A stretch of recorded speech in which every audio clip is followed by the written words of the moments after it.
अस्सलाम वालेकुम स्टूडेंट्स। आज हम चैप्टर नंबर 4 जिसका नाम केमिकल बॉन्डिंग है इसको स्टार्ट करने जा रहे हैं।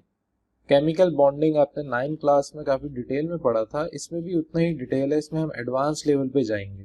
तो एक दफ़ा क्विक रिवीजन करते हैं कि केमिकल बॉन्डिंग होता क्या है। केमिकल बॉन्डिंग का मतलब ये है कि आपके पास एक एटम है। फॉर एग्जाम्पल आपने पीछे पढ़ा कि क्लोरीन, आपके पास एक एटम है जिसके आउटर मोस्ट शेल में 7 इलेक्ट्रॉन्स होते हैं।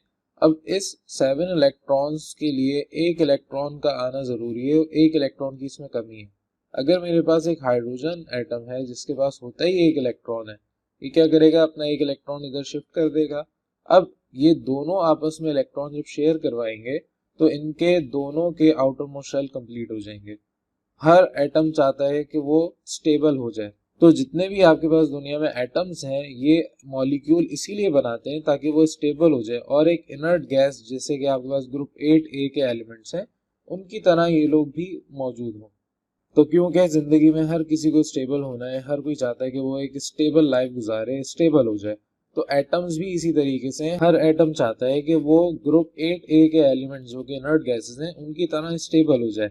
तो सारे के सारे एलिमेंट्स जितने भी 8A के अलावा है वो कोशिश कर रहे हैं कि 8A के एलिमेंट्स की तरह बन जाए। फॉर एग्जाम्पल हर किसी की जिंदगी में कोई ना कोई एक रोल मॉडल होता है, तो उस रोल मॉडल के तरह हर कोई बनना चाहता है। तो यूं समझें कि इनके लिए जो रोल मॉडल हैं वो एलिमेंट्स ग्रुप 8A के हैं। तो ये जितने भी एलिमेंट्स हैं, जितने भी एटम्स हैं, ये रिएक्ट करते हैं। अब अपने आप को स्टेबल करने का एक प्रोसीजर होता है, तो ये उस प्रोसीजर को फॉलो करते हैं। जितने भी ग्रुप 8A के एलिमेंट्स हैं वो सारे स्टेबल हैं, उन्हें वो प्रोसीजर फॉलो नहीं करना पड़ता। इन्हें क्या प्रोसीजर फॉलो करना पड़ता है, इन्हें दूसरे एटम्स के साथ मिलके कंबाइन होना पड़ता है। और जब ये एलिमेंट्स आपस में कंबाइन होंगे तो आपस में एनर्जी ट्रांसफर होगा या इलेक्ट्रॉन शेयरिंग होगी। तो आपस में इस तरीके से एक प्रोसीजर फॉलो करने के बाद ये एटम्स स्टेबल हो जाएंगे। अब इस चैप्टर में हमने आगे ये पूरा प्रोसीजर समझना है कि ये स्टेबल कैसे होते हैं, ये रिएक्ट कैसे करते हैं, ये बॉन्ड कैसे बनाते हैं। तो सबसे पहले एनर्जेटिक्स ऑफ बॉन्ड फॉर्मेशन पे बात करते हैं। आपके पास जितने भी एलिमेंट्स हैं ये स्टेबल होने के लिए अगर देखा जाए तो जितनी भी इनके अंदर एनर्जी है ये अपनी एनर्जी को लो करते हैं, और जब कंबाइन होते हैं तो एनर्जी लो करने के बाद स्टेबल होते हैं। ज़ाहिर इनके पास इतनी ज़्यादा एनर्जी होती है, अगर ये कंबाइन नहीं होंगे तो हाईली एनर्जाइज्ड होंगे। जैसे ही ये रिएक्ट करते हैं, मॉलिक्यूल बनाते हैं, तो इनकी energy as compare to atoms कम होती है। अब जब ये अपनी एनर्जी निकालते हैं तो इनके दरमियान एक फोर्स ऑफ अट्रैक्शन क्रिएट हो जाती है। अब आपका केमिकल बॉन्ड कहलाता है कि the force of attraction that holds atom together in a compound. आपके जितने भी मॉलिक्यूल हैं, कंपाउंड है, उसके अंदर जिस फोर्स ऑफ अट्रैक्शन से एटम्स हेल्ड टुगेदर में रुके हुए हैं एक जगह पे, उसे आप कहते हैं कि केमिकल बॉन्ड बन गया। अब जितने भी फोर्स ऑफ अट्रैक्शन या केमिकल बॉन्ड इसको कहें, दो एटम्स के दरमियान होती है, और ये इंटरेक्शन ऑफ वैलेंस इलेक्ट्रॉन की वजह से होती है। जब आपके दो एटम्स कंबाइन होंगे तो वैलेंस इलेक्ट्रॉन का मतलब जो इनके वैलेंस शेल में इलेक्ट्रॉन है वो आपस में या तो डोनेट किया जाएगा या शेयर किया जाएगा। तो इस तरीके से आपके पास एक फोर्स ऑफ अट्रैक्शन जनरेट होगी। अब ये दो टाइप्स के कोवलेंट और आयनिक बॉन्ड डिस्कवर किए गए थे। दो साइंटिस्ट थे जिन्होंने आपके पास ये कोवलेंट और आयनिक बॉन्ड यानी कि केमिकल बॉन्ड डिस्कस किया था। इन्होंने ये सारी डिस्कवरी की थी और बताया था कि एक आयनिक बॉन्ड होता है और दूसरा कोवलेंट बॉन्ड होता है। इन दोनों में क्या फर्क है ये आगे चल के डिस्कस करते हैं। अब एक बात ध्यान में रहे कि जितने भी एटम्स हैं, चाहे मैं फ्लोरीन की बात करूं, नाइट्रोजन की बात करूं, क्लोरीन या कोई भी एलिमेंट, उन सबको अपना एक रूल फॉलो करना है जिसको आपने ऑक्टेट रूल भी पढ़ा था, यानी कि उसके आउटर मोस्ट शेल में इलेक्ट्रॉनिक कन्फिग्रेशन पूरे 8 इलेक्ट्रॉन्स होने चाहिए। और ये कन्फिग्रेशन होती है इनर्ट गैसेस की। तो हर एटम स्टेबल होना चाहता है और वो अपनी इस तरीके की इनर्ट गैस की तरह अपने आप को स्टेबल करना चाहता है। तो जितने भी आपके पास एटम्स हैं वो इस चीज को अटेन करने के लिए किसी ना किसी को या तो अपना इलेक्ट्रॉन देंगे या उससे इलेक्ट्रॉन लेंगे। अब दो टाइप्स के यहाँ पे मैंने कहा कि हम डिस्कस करेंगे केमिकल बॉन्ड। तो अगर कोई भी एटम अपने बॉन्ड्स बनाने के लिए इलेक्ट्रॉन्स को ट्रांसफर करता है, या तो किसी को देता है या किसी से लेता है, तो ऐसे टाइप के बॉन्ड को हम कहते हैं आयनिक बॉन्ड। और अगर कोई भी एटम शेयरिंग करवाता है, अपने इलेक्ट्रॉन कंप्लीटली ट्रांसफर नहीं करता, कहता है कि कुछ देर आप इलेक्ट्रॉन मेरा रख लो, बाकी जब मुझे जरूरत होगी तो आपका इलेक्ट्रॉन मैं रख लूंगा, तो शेयरिंग ऑफ इलेक्ट्रॉन जब भी होगी तो वो कहलाएगी कोवलेंट बॉन्ड। अब यही सारी बातें इस पैराग्राफ में लिखी हुई हैं जो कि आपने पढ़नी है। तो इनर्ट गैस की जो कन्फिग्रेशन है वो अटेन की जाती है या तो ट्रांसफर ऑफ इलेक्ट्रॉन से या शेयरिंग ऑफ इलेक्ट्रॉन से। अगर आपके पास ट्रांसफर ऑफ इलेक्ट्रॉन है तो इसका मतलब आयनिक बॉन्ड बना है, और अगर आपके पास शेयरिंग ऑफ इलेक्ट्रॉन है तो इसका मतलब कोवलेंट बॉन्ड बना है। अब ये जो टेंडेंसी ऑफ एटम है कि आप इनर्ट गैस इक्वेशन यानी इनर्ट गैस कॉन्फ़िगरेशन को फॉलो कर लें, तो इस एबिलिटी को ऑफ एटम कहते हैं केमिकल बॉन्डिंग। बहरहाल अब नेक्स्ट टॉपिक पे चलते हैं, इलेक्ट्रोवैलेंट या आयनिक बॉन्ड। आयनिक बॉन्ड का दूसरा नाम है इलेक्ट्रोवैलेंट बॉन्ड। नाम से वाज़ेह इलेक्ट्रोवैलेंट क्यों? क्योंकि आपके पास यहाँ पर वैलेंसी की बुनियाद पर बॉन्ड बनते हैं। अब आयनिक बॉन्ड आपने पढ़ा हुआ है, आयनिक बॉन्ड क्या है? Simply transfer of electron. अब अगर एक एटम अपना इलेक्ट्रॉन लूज करेगा तो वो पॉजिटिव चार्ज बन जाएगा। इसी तरीके से अगर कोई एटम अपना एक इलेक्ट्रॉन जो लूज कर रहा है उसे एक्सेप्ट करेगा, गेन करेगा, तो वो नेगेटिव चार्ज बन जाएगा। तो ये जो आपके पास एटम्स इस तरीके के कहलाते हैं उन्हें आप आइंस कहते हैं, कैटाइंस और एनाइंस। अब जब आपके पास ये दो अपोजिट चार्ज आइंस बन गए तो इनके दरमियान electrostatic force of attraction generate होगी। जाहिर है एक पॉजिटिव है एक नेगेटिव है, दोनों आपस में अट्रैक्ट होंगे, तो इस तरह की जो फोर्स ऑफ अट्रैक्शन होगी और बॉन्ड बनेगा इसके बाद, तो वो कहलाता है electrostatic attraction between positive and negative charge is known as ionic bond. तो आयनिक बॉन्ड सिंपली आपके पास ऐसे ट्रांसफर ऑफ इलेक्ट्रॉन से बनने वाला बॉन्ड है जिसमें आपके पॉजिटिव और नेगेटिव चार्ज यानी कि पॉजिटिव और नेगेटिव आयंस इंक्लूड होते हैं।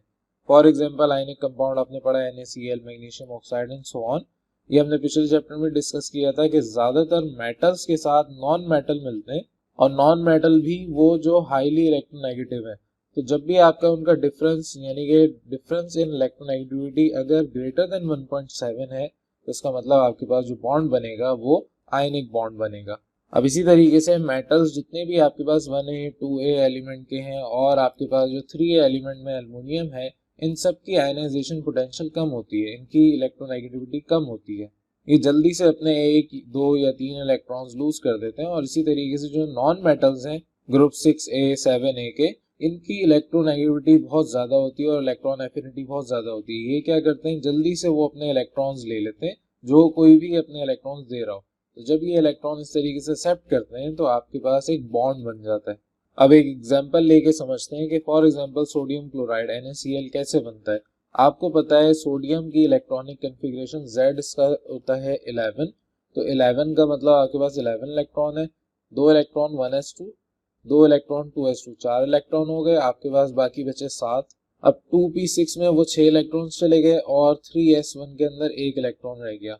अब ये सारी इलेक्ट्रॉनिक कॉन्फ़िगरेशन आपको आनी चाहिए। अगर नहीं समझ आती तो फिर इसको ये समझ लें कि आपके पास s ऑर्बिटल में 2 आते हैं, p ऑर्बिटल में 6 आते हैं। ये पिछले चैप्टर में हम काफी डिटेल में पढ़ चुके हैं किस ऑर्बिटल में कितने नंबर ऑफ इलेक्ट्रॉन आते हैं। आपने क्या करना है, सिर्फ इसके अंदर सीक्वेंस वाइज डिस्ट्रीब्यूशन करनी है। अब आपके पास ये जो एटम है इसका एक इलेक्ट्रॉन यहाँ पर इनकम्प्लीट है, ये इजाफी है। 3s1 के अंदर एक इलेक्ट्रॉन अभी और आ सकता था, और इसके अलावा इस 3 यानी कि इस ऑर्बिट के अंदर और भी इलेक्ट्रॉन्स आप डाल सकते हैं। लेकिन क्योंकि इसके पास एक इलेक्ट्रॉन ही है, ये क्या करेगा, बजाय उसको रखने के ये किसी को डोनेट कर देगा, ये ट्रांसफर कर देगा। जब ये ट्रांसफर कर देगा तो आपके पास जो 2 सेकंड ऑर्बिट है इसके अंदर टोटल नंबर ऑफ इलेक्ट्रॉन्स 8 पूरे हो गए। तो in the form of octet rule ये कंप्लीट हो चुका है। अब जब ये आपके पास ऑक्टेट रूल के मुताबिक कंप्लीट हो गया, इसके बाद 10 इलेक्ट्रॉन है, ये as a inert gas behave कर सकता है, लेकिन ये अभी as an elemental form behave नहीं करेगा, इसको मॉलिक्यूल बनाना पड़ेगा। तो बहरहाल ये अब आपके रिएक्ट करेगा क्लोरीन के साथ या किसी भी दूसरे एटम के साथ ताकि ये स्टेबल हो जाए। और ये जो एक इलेक्ट्रॉन है ये जिसको भी देगा उसके साथ रिएक्ट करके मॉलिक्यूल बनाएगा। अच्छा, यहाँ पर आपके पास जब इस तरीके का रिएक्शन होता है तो एंडोथर्मिक रिएक्शन है, यानी कि आपने इसको एनर्जी दी है ताकि अपना इलेक्ट्रॉन निकाले। अब अगर आपको ये समझ आ गया कि ये बॉन्ड्स बनते ही एनर्जी की वजह से, यानी ये सारे कॉन्सेप्ट डिपेंड ही एनर्जी पे कर रहे हैं, तो आपको समझना आसान हो जाएगा कि ये आपके पास एनर्जी क्या है और किस तरीके से इसको हम मैनिपुलेट करते हैं ताकि आपके पास बॉन्ड बन जाए।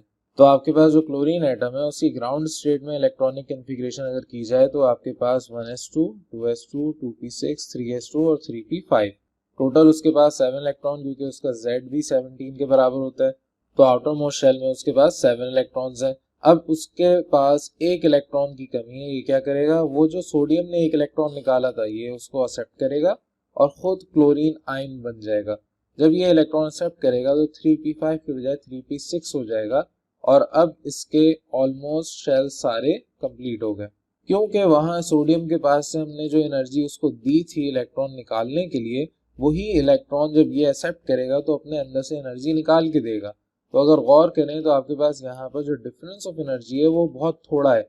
यहाँ पर हमने ज़्यादा एनर्जी नहीं दी, यहाँ से हमें एनर्जी ऑलमोस्ट पूरी मिल गई थी, थोड़ी सी एनर्जी हमने इजाफी दी।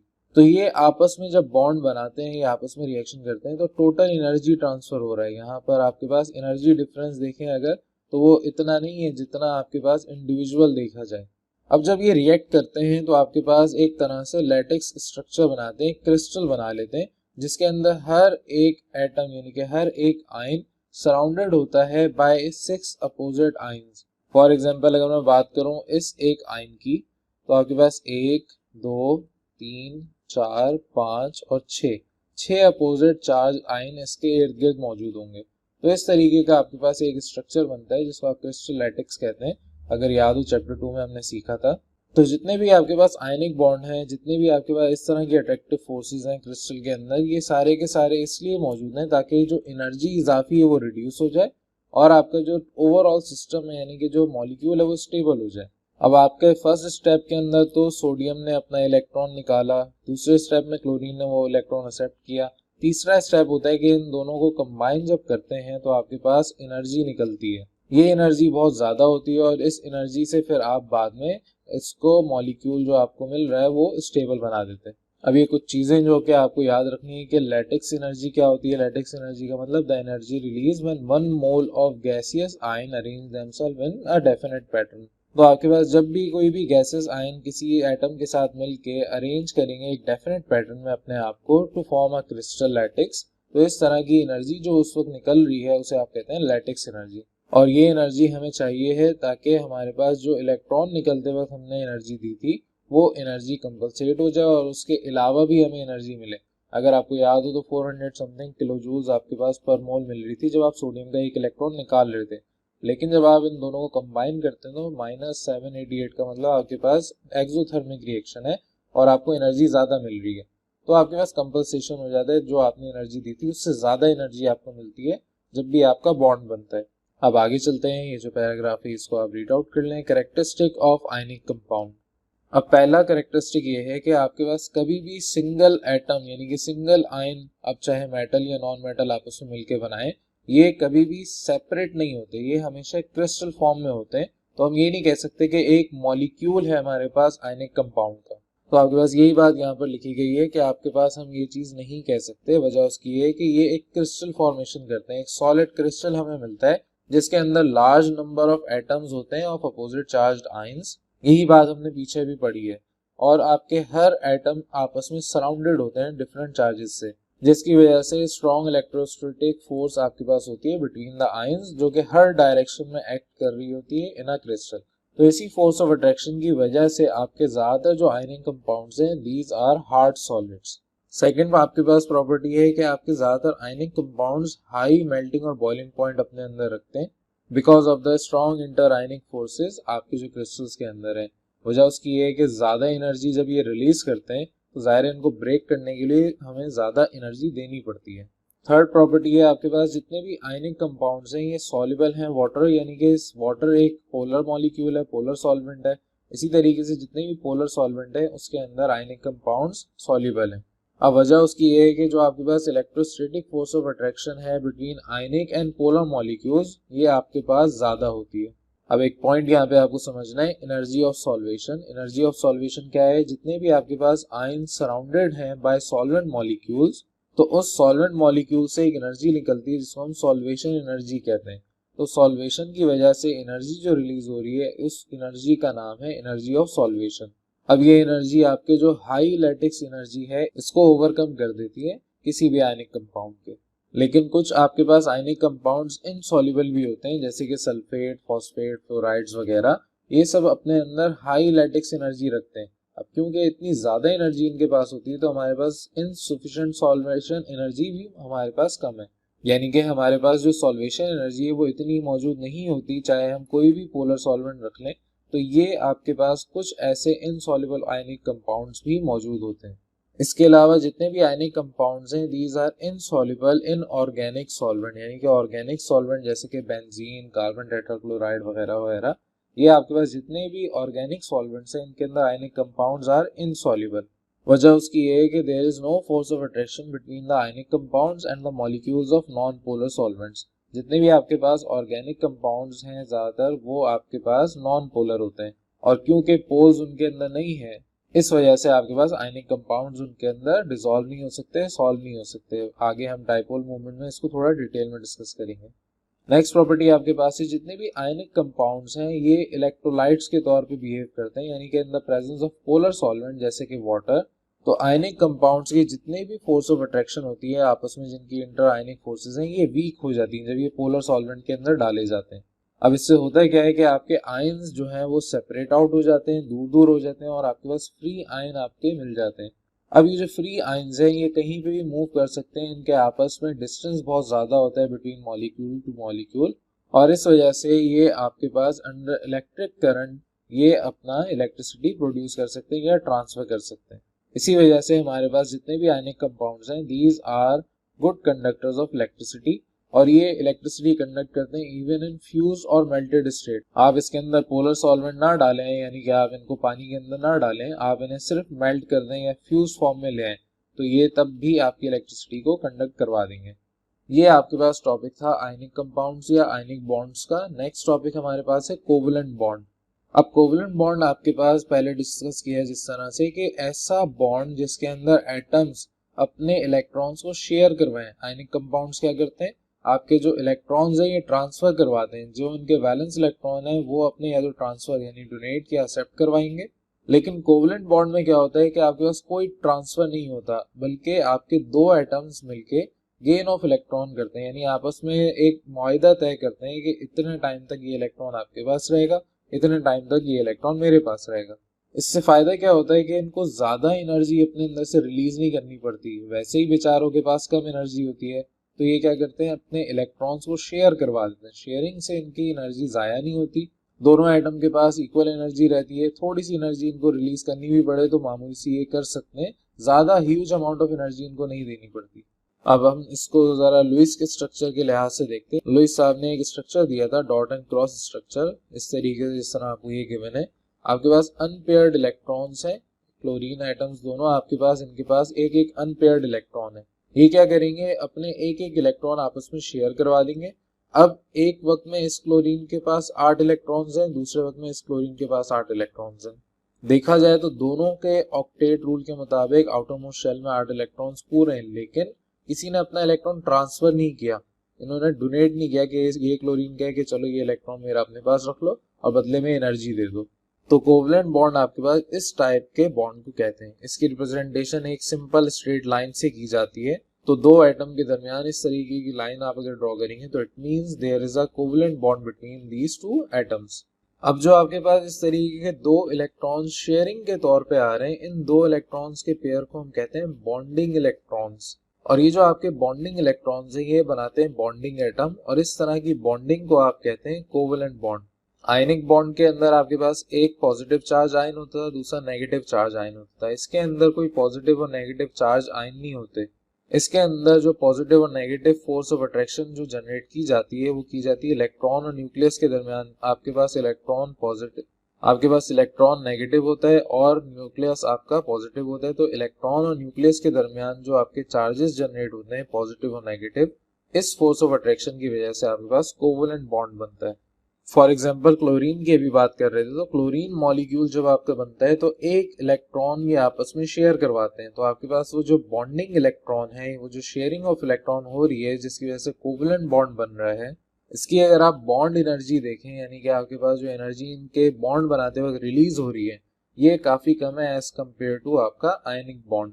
अब एनर्जी निकालना तो लाजमी है क्योंकि इनको स्टेबल होना है, चाहे आयनिक कंपाउंड बनाए या कोवलेंट कंपाउंड्स बनाए, इनको अपने अंदर से एनर्जी जो इजाफी है वो निकालना लाजमी है। अगर ये अपने अंदर से एनर्जी नहीं निकालेंगे तो स्टेबल नहीं हो सकते, और स्टेबिलिटी का पहला रूल है कि जो इजाफी एनर्जी है उसको आप बाहर निकाल दें।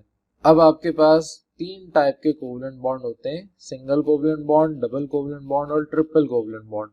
जो सिंगल कोवलेंट बॉन्ड जैसे भी क्लोरीन टू क्लोरीन हमने देखा, इसी तरीके से आपके पास डबल होता है। डबल बॉन्ड का मतलब आपके पास एक ही एटम अपने दो इलेक्ट्रॉन शेयर करवाएगा दूसरे एटम के साथ।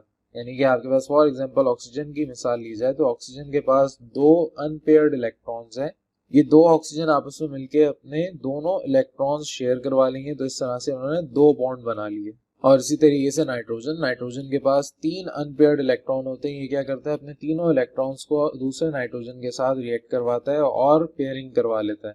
तो इस तरीके के जो आपके बॉन्ड बनते हैं उन्हें ट्रिपल कोवलेंट बॉन्ड कहा जाता है। अब जब आपके पास सिंगल कोवलेंट बॉन्ड था तो आपस में जो डिस्टेंस है, बॉन्ड डिस्टेंस यानी कि कितना डिस्टेंस है बिटवीन एटम्स, ये थोड़ा ज्यादा होता है as compare to double bond and triple bond. जैसे जैसे आप बॉन्ड बढ़ाते जाएंगे वैसे वैसे आपका बॉन्ड डिस्टेंस कम होता जाएगा और बॉन्ड एनर्जी बढ़ती जाएगी।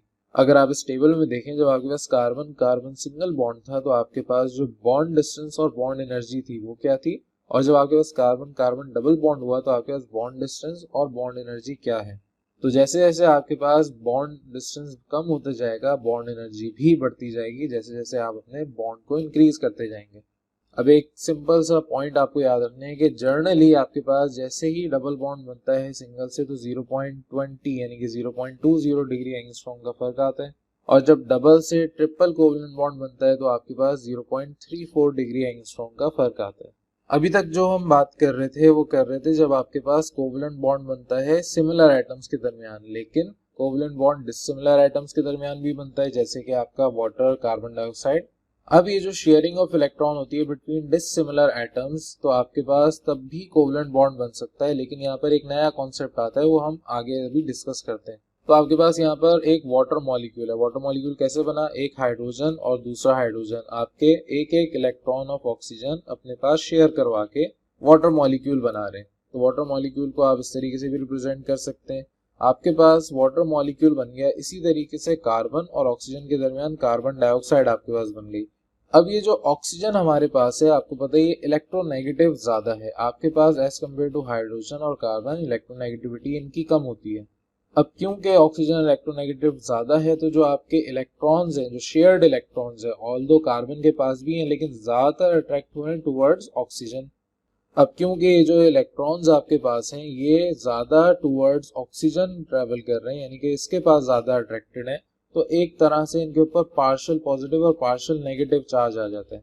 ज़ाहिर इन इलेक्ट्रॉन्स की वजह से दो पोल्स क्रिएट हो गए तो इन्हें पोलर बॉन्ड भी कहा जा सकता है। तो दो पोल्स का मतलब एक पॉजिटिव पोल दूसरा नेगेटिव पोल। ऑल्दो इनके अंदर कोवलेंट बॉन्ड है, कोवलेंट बॉन्ड के अंदर कोई पॉजिटिव चार्ज या नेगेटिव चार्ज नहीं होता, लेकिन क्योंकि कुछ एटम्स ऐसे होते हैं जो इलेक्ट्रोनेगेटिव ज्यादा होते हैं तो इनके पास इलेक्ट्रॉन्स ज्यादा अट्रैक्ट होते हैं। इस वजह से इनको हम कहते हैं पार्शियल पॉजिटिव और पार्शियल नेगेटिव। ये जो दो पोल्स हैं पार्शियल पॉजिटिव और नेगेटिव, इन दो पोल्स को हम कहते हैं डाइपोल। अब इस तरीके से जो आपके पास कोई भी बॉन्ड बनेगा, इस तरीके कोई भी कंपाउंड आपको मिलेगा उसमें कोवलेंट बॉन्ड तो मौजूद होगा। इसके जो इलेक्ट्रॉन्स हैं ये आपके पास स्पेस में इस तरीके से अरेंज होंगे कि कोवलेंट कंपाउंड में जो पोजीशन है वो एक डेफिनेट पोजीशन हो, और आपस में ये जो इलेक्ट्रॉन्स है, ये क्लाउड जो बना हुआ है, ये आपस में एक दूसरे से एक पर्टिकुलर पोजीशन में मौजूद है। इनके डिस्टिंक्ट पार्टिकल्स हैं। ये क्रिस्टल की फॉर्म में तो आपको मिल सकते हैं, एक प्रॉपर शेप में तो मिल सकते हैं, लेकिन इनके पास जो इलेक्ट्रॉन्स हैं डाइपोल होने की वजह से ज्यादा अट्रैक्टेड होते हैं टुवर्ड्स द इलेक्ट्रोनेगेटिव एलिमेंट। अब कैरेक्टरिस्टिक ऑफ कोवलेंट कंपाउंड समझते हैं। पहला आपके पास जैसे कि आयनिक कंपाउंड्स हुआ करते थे, आपके पास कोवलेंट कंपाउंड में सेपरेट कोवलेंट मॉलिक्यूल्स होते हैं, यानी कि आयनिक कंपाउंड में एक मॉलिक्यूल नहीं होता, एक पूरा स्ट्रक्चर होता है। एक मॉलिक्यूल आपके पास अकेला एग्जिस्ट नहीं करता आयनिक कंपाउंड में, हमने पहली प्रॉपर्टी डिस्कस की थी। लेकिन यहाँ कोवलेंट कंपाउंड में एक अकेला मॉलिक्यूल भी एग्जिस्ट करता है। आपके पास force of attraction between two atoms कम होती है, इस वजह से ये एटम्स इलेक्ट्रिकली तो न्यूट्रल है लेकिन ये आपके पास सेपरेट भी एग्जिस्ट कर सकते हैं। इनको लाजमी नहीं क्रिस्टल फॉर्मेशन में चाहिए हो। सेकंड पॉइंट आपके पास है कोवलेंट कंपाउंड जितने भी आपके पास एग्जिस्ट करते हैं ये सेपरेट मॉलिक्यूल्स में एग्जिस्ट करते हैं, ज्यादातर लिक्विड और गैसेस। बहुत थोड़े हैं जो कि आपके पास लो मेल्टिंग पर सॉलिड्स हों, बहुत थोड़े हैं जो आपके पास सॉलिड्स की फॉर्म में भी मौजूद हों, और अगर वो सॉलिड हैं तो उनका लो मेल्टिंग पॉइंट्स हैं, यानी कि बहुत जल्दी वो आपके पास लिक्विड में या गैसेस में कन्वर्ट हो जाएंगे। ये आपस में हेल्ड टुगेदर होते हैं by weak van der Waals forces. Next point है आपका कि ये ज्यादातर नॉन इलेक्ट्रोलाइट्स होते हैं, यानी कि ये इलेक्ट्रिसिटी कंडक्ट नहीं करते हैं। और चौथा पॉइंट आपके पास है कोवलेंट कंपाउंड जितने भी हैं these are insoluble in water, और जितने भी कोवलेंट बॉन्ड्स हैं ये सारे इनसॉल्युबल हैं किसी पोलर सॉल्वेंट के अंदर भी, लेकिन ये सॉल्युबल हैं ऑर्गेनिक सॉल्वेंट्स के अंदर। जितने भी ऑर्गेनिक सॉल्वेंट आपके पास होंगे उनके अंदर कोवलेंट कंपाउंड सॉल्युबल होंगे। तो ये आपके पास टॉपिक था कोवलेंट कंपाउंड्स या कोवलेंट बॉन्ड का। नेक्स्ट टाइप पे चलते हैं। नेक्स्ट आपके पास है कोऑर्डिनेट कोवलेंट बॉन्ड या डेटिव कोवलेंट बॉन्ड, इसको हम डेटिव भी कहते हैं। अब आपके पास ये बॉन्ड किस तरह बनता है, होता है ये कोवलेंट बॉन्ड की तरह है। अगर आपके पास एक जगह कोवलेंट बॉन्ड रखा जाए और दूसरी जगह कोऑर्डिनेट कोवलेंट बॉन्ड रखा जाए तो आप दोनों में फर्क नहीं बता सकते। अब ये बॉन्ड बनता किस तरीके से, आपके पास जितने भी एटम्स जिनके अंदर कोई ना कोई लोन पेयर मौजूद हो, लोन पेयर का मतलब जैसे कि group 6A, group 5A, group 7A, इनके अंदर लोन पेयर मौजूद होता है। अगर आप इनकी इलेक्ट्रॉनिक कन्फिग्रेशन करें, फॉर एग्जांपल नाइट्रोजन, उसके अंदर 2 इलेक्ट्रॉन्स जो कि पेयर्ड हैं वो आपके पास इजाफी होते हैं। ये 2 इलेक्ट्रॉन्स किसी को शेयर नहीं करवा सकते ये नाइट्रोजन। तो इस तरह के जितने भी आपके पास लोन पेयर्स ऑफ इलेक्ट्रॉन मौजूद होते हैं, अगर कोई भी atom in lone pair of electron को किसी को डोनेट कर दे तो आपके पास इस तरीके का जो बॉन्ड बनता है उसे कहा जाता है कोऑर्डिनेट कोवलेंट बॉन्ड।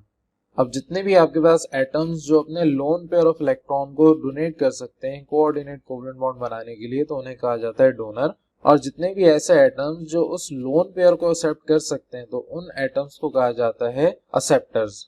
अब जितने भी आपके पास यहाँ पर डोनर या एक्सेप्टर हैं, तो डोनर के पास एक अनयूज्ड पेयर ऑफ इलेक्ट्रॉन्स होते हैं और एक्सेप्टर के उसकी जरूरत होती है।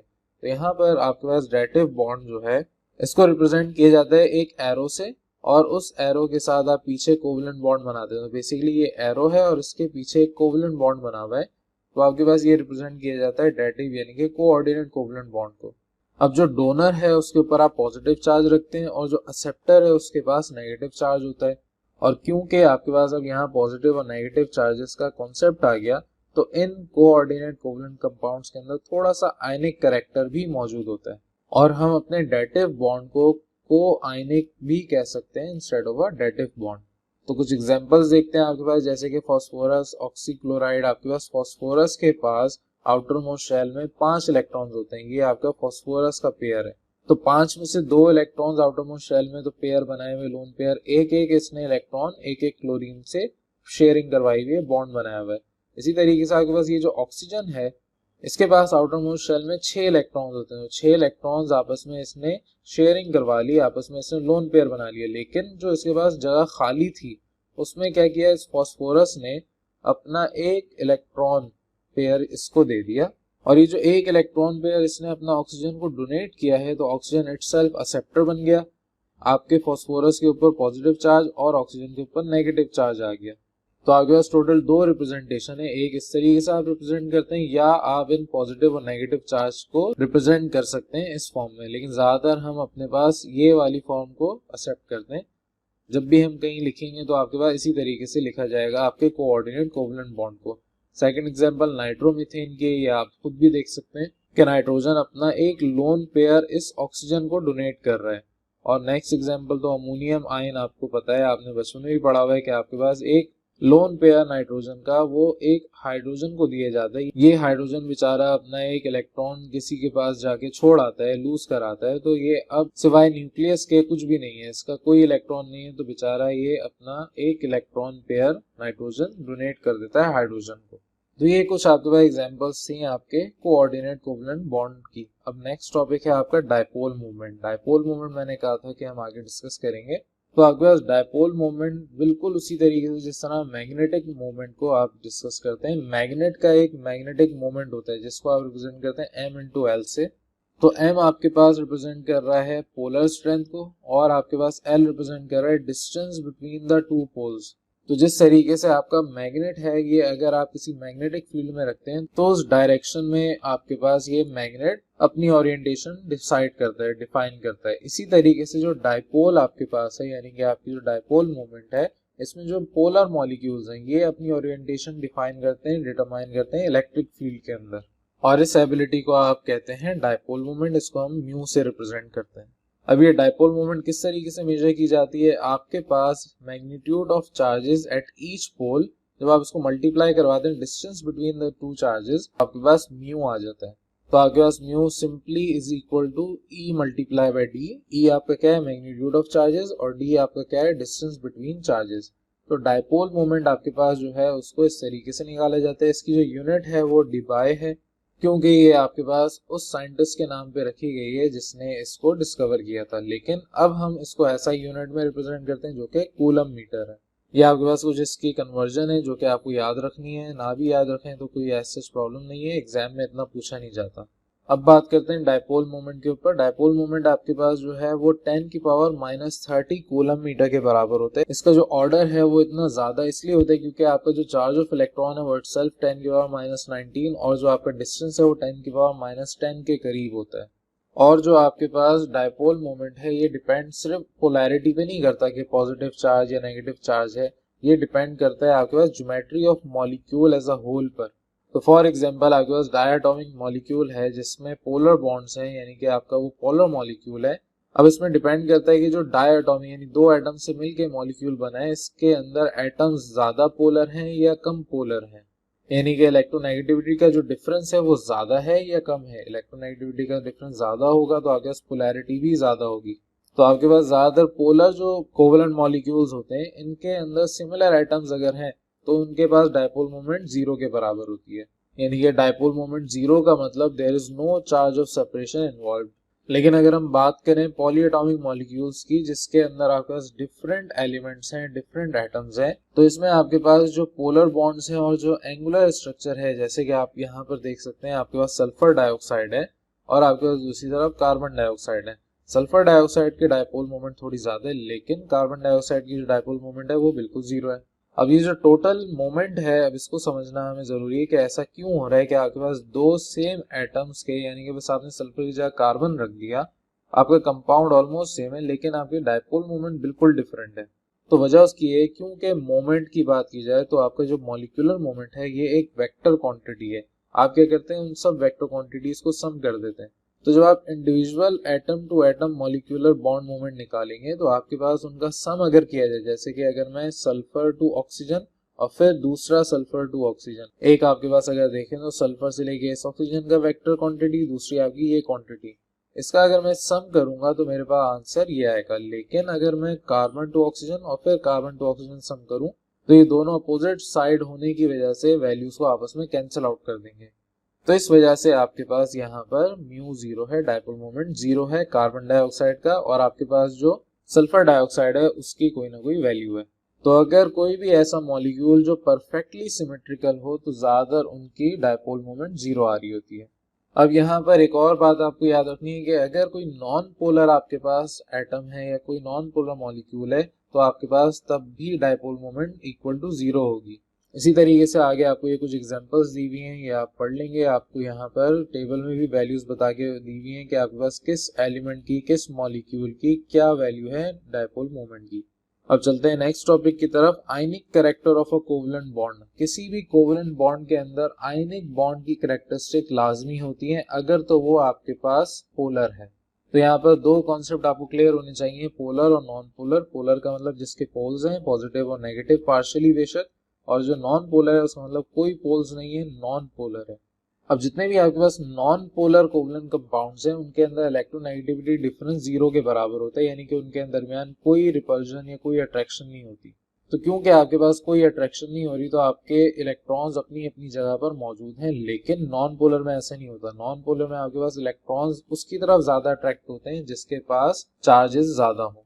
तो आपके पास जिस तरह यहाँ एग्जांपल दी हुई है, ये सारे नॉन पोलर हैं, इनके जो इलेक्ट्रॉन डेंसिटी है वो इक्वली डिस्ट्रीब्यूटेड है, हर जगह इक्वल इलेक्ट्रॉन्स फैले हुए हैं। लेकिन आपके जो नॉन पोलर के बजाय पोलर एलिमेंट्स हैं, पोलर आपके पास मॉलिक्यूल्स हैं, इसमें आपके पास ऐसा नहीं होता। आपके पास ज्यादातर जो इलेक्ट्रॉन डेंसिटी है वो शिफ्ट हो जाती है उस एटम के साथ जिसकी इलेक्ट्रोनेगेटिविटी ज्यादा होती है। तो यही सारी बातें आपके पास इधर लिखी हुई है, इसको आप पढ़ लेंगे। आपके पास यहाँ पर पार्शियल नेगेटिव और पार्शियल पॉजिटिव इस तरह रिप्रेजेंट किया जाता है। ये जो डेल्टा का सिंबल है ये रिप्रेजेंट करता है partial electrostatic charges between the two atoms. अब क्योंकि हम बात कर रहे थे आयनिक कैरेक्टर ऑफ कोवलेंट कंपाउंड्स की, तो मेरे पास जितने भी आपके पास ऐसे एलिमेंट्स हैं जो कि पोलर हैं, जैसे कि आपके पास वाटर और हाइड्रोजन फ्लोराइड, इनके अंदर एक पार्शियल आयनिक कैरेक्टर मौजूद होता है क्योंकि ये प्योर कोवलेंट नहीं है। जैसे कि आपके पास हाइड्रोजन फ्लोराइड ये 64% आयनिक है, HCl आपके पास ये 17% आयनिक है। तो इनके ऊपर थोड़ा सा पार्शियल चार्ज होता है, पार्शियल कैरेक्टर होता है, आपके आयनिक कंपाउंड्स की तरह ये प्रॉपर्टी रखते हैं। अब वो प्रॉपर्टीज क्या हो सकती हैं, जैसे कि मेल्टिंग और बॉइलिंग पॉइंट्स इनके। तो as compare to other covalent compounds, इन कंपाउंड्स के जो प्रॉपर्टीज हैं वो थोड़ी सी मुख्तलिफ होती हैं। जैसे मेल्टिंग और बॉइलिंग पॉइंट इनके हाई होते हैं, लेकिन कोवलेंट कंपाउंड्स के हाई नहीं होते। और ये जो आपके पास मॉलिक्यूल्स हैं ये सॉल्युबल हैं पोलर सॉल्वेंट के अंदर, जैसे कि वाटर। लेकिन आप अगर गौर करें तो आपके कोवलेंट कंपाउंड्स वाटर के अंदर सॉल्युबल नहीं है। एक और प्रॉपर्टी आपके पास ये है कि इनका जो पार्शियल कैरेक्टर है, यानी कि आपके पास इस पार्शियल कैरेक्टर होने की वजह से जो कोवलेंट बॉन्ड इनका बना है, इनके एटम जो है वो क्लोजर टुगेदर हैं। फॉर एग्जांपल HF के अंदर, हाइड्रोजन फ्लोराइड के अंदर डिस्टेंस 1.01 होना चाहिए, लेकिन एक्चुअल में 0.92 है। तो क्योंकि आपके पास इनकी इलेक्ट्रोस्टैटिक फोर्स ज्यादा है, इस वजह से आपके पास बॉन्ड डिस्टेंस भी कम हो गया और आपके पास जो एनर्जी होगी, बॉन्ड एनर्जी, वो बढ़ जाएगी। अब हम इतनी देर से बात कर रहे हैं बॉन्ड एनर्जी की, तो बॉन्ड एनर्जी इटसेल्फ होती क्या है। अब बॉन्ड एनर्जी नाम से वाज़ेह है, बॉन्ड का मतलब कोई ना कोई इधर केमिकल बॉन्ड होगा, either ionic bond, covalent bond या कोऑर्डिनेट कोवलेंट बॉन्ड। और एनर्जी आपके पास वो एनर्जी जो कि इसको या तो बनाने में, यानी ये बॉन्ड बनाने में, या ब्रेक करने के लिए इस्तेमाल हो, तो ऐसी एनर्जी को आप कहते हैं बॉन्ड एनर्जी। तो बॉन्ड एनर्जी क्या है? It is the energy required to break a bond between two atoms in a diatomic molecule. या आप इसको ये भी कह सकते हैं कि आपके पास वो बॉन्ड एनर्जी जो आपको चाहिए एनर्जी रिलीज में in forming a bond from the free atoms. तो ये दोनों तरीके से आपके पास बॉन्ड एनर्जी एक्सेप्ट की जा सकती है। तो बॉन्ड एनर्जी आपके पास जो एक्सप्रेस की जाती है वो किलो जूल्स पर मोल में की जाती है। तो फॉर एग्जांपल आपका हाइड्रोजन और हाइड्रोजन आपका मॉलिक्यूल बना हुआ है, ये अगर ब्रेक करते हैं आप एटम के अंदर तो उसको एनर्जी इतनी देनी पड़ेगी। तो ये जो अमाउंट ऑफ एनर्जी आपके पास आया है इसे हम कहते हैं बॉन्ड एनर्जी। या आप इसका उलट कर दें, ये दो फ्री एटम्स मिलके एक मॉलिक्यूल बना रहे हैं, तो जाहिर है इतनी एनर्जी आपको ये रिलीज करके दे रहे हैं।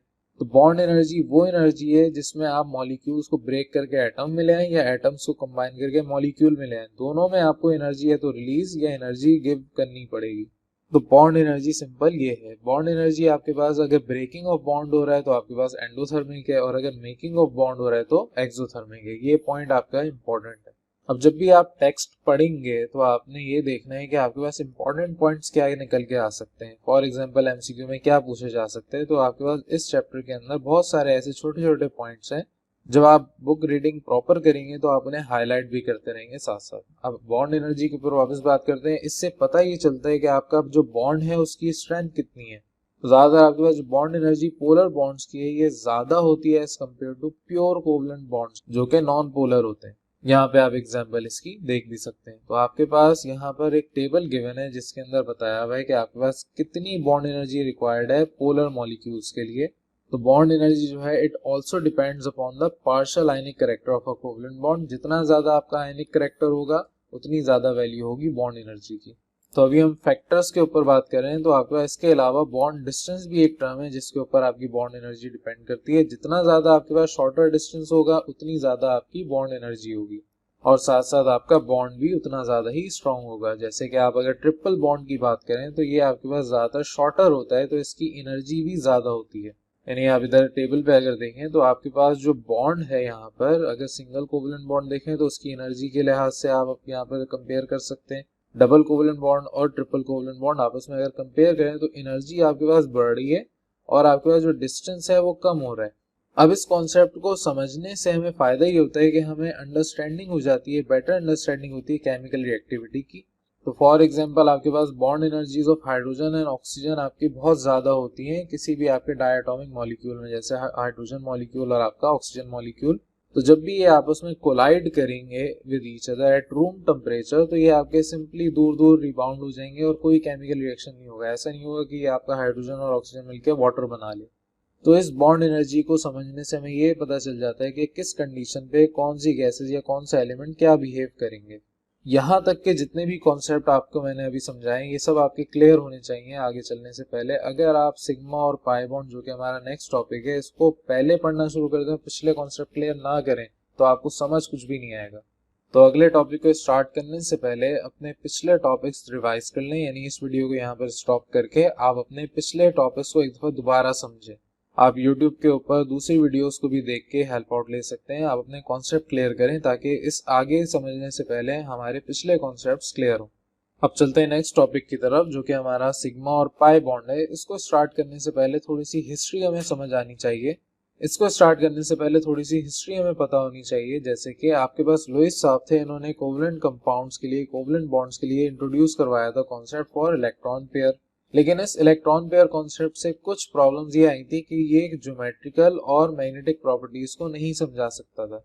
तो आपके पास दो साइंटिस्ट थे जिन्होंने आपके पास लुईस थ्योरी के बाद, यानी कि सारा वही काम था जो लुईस साहब ने किया था, लेकिन अपनी मजीद एक थ्योरी प्रपोज की थी जिसका नाम था वैलेंस बैंड थ्योरी।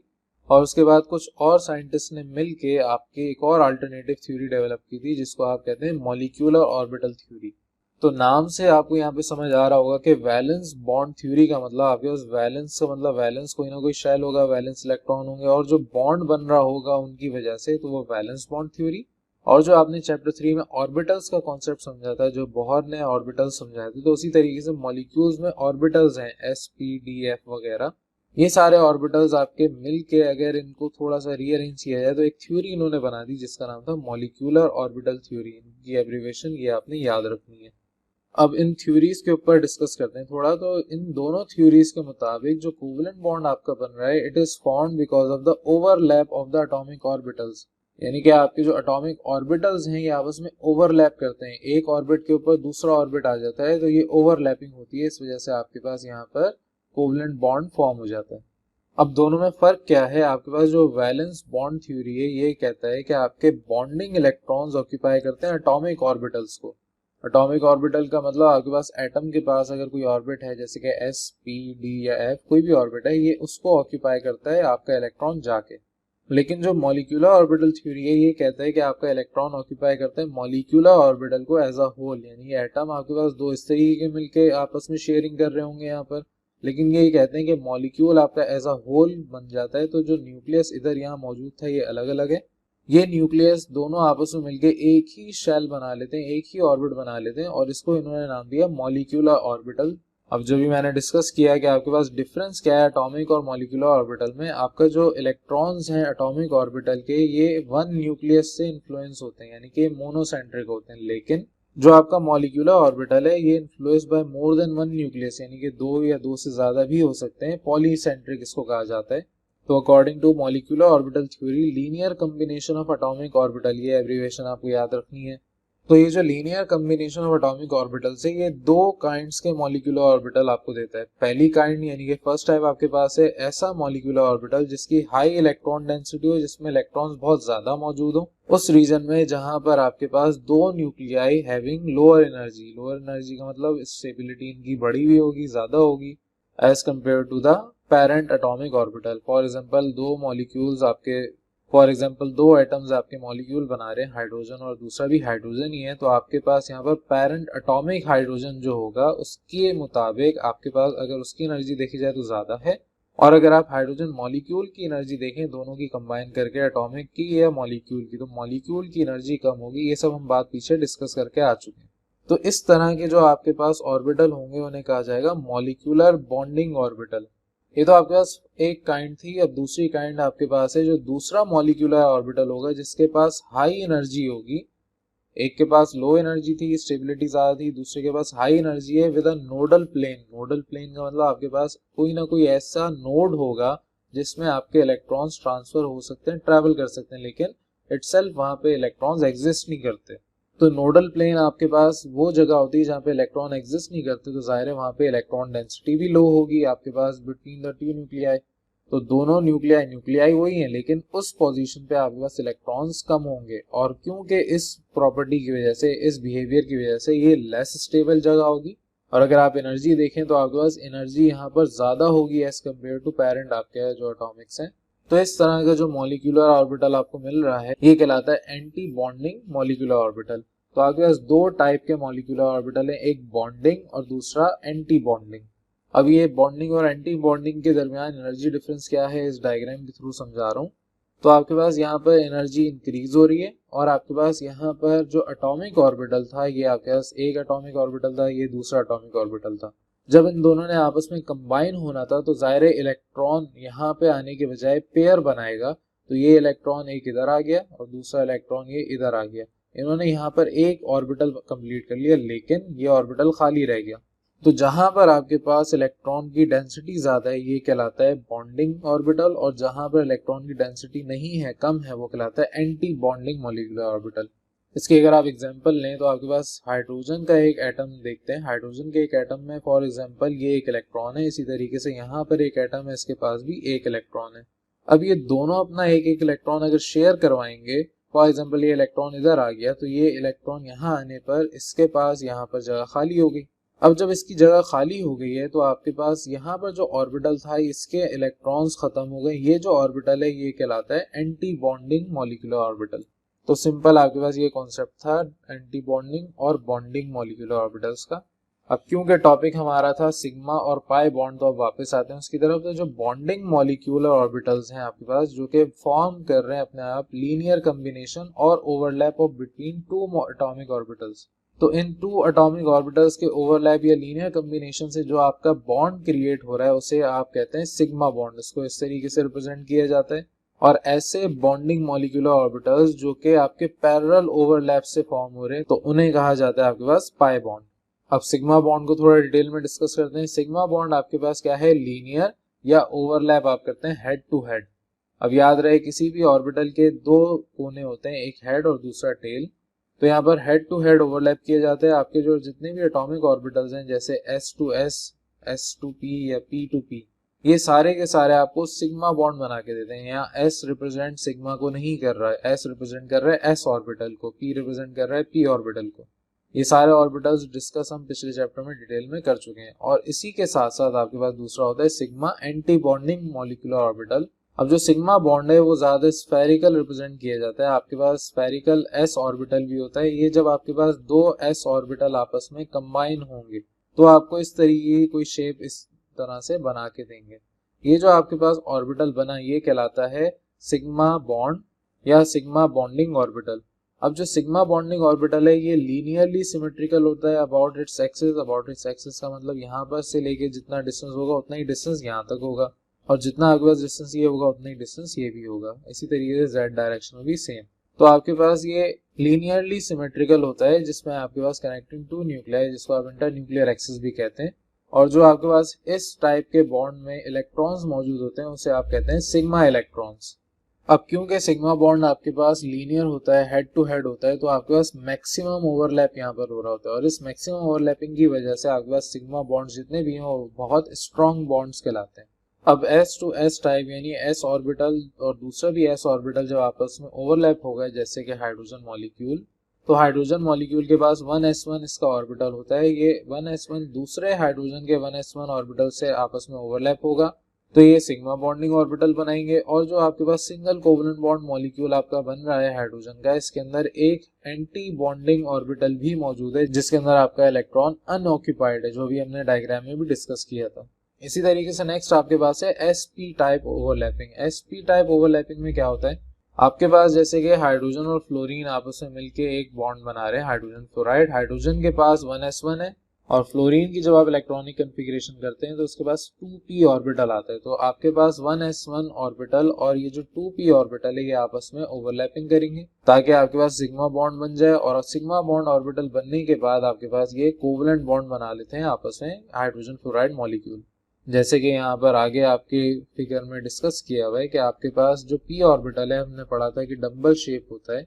ये हाइड्रोजन का ऑर्बिटल इसके अंदर जाके ओवरलैपिंग करेगा। जब ये ओवरलैपिंग करेंगे तो इसका साइज बढ़ जाएगा। ये जो आपके पास है इसका साइज ये सेम ही है, लेकिन आपके पास इसका साइज बढ़ गया आपके s ऑर्बिटल के आने की वजह से।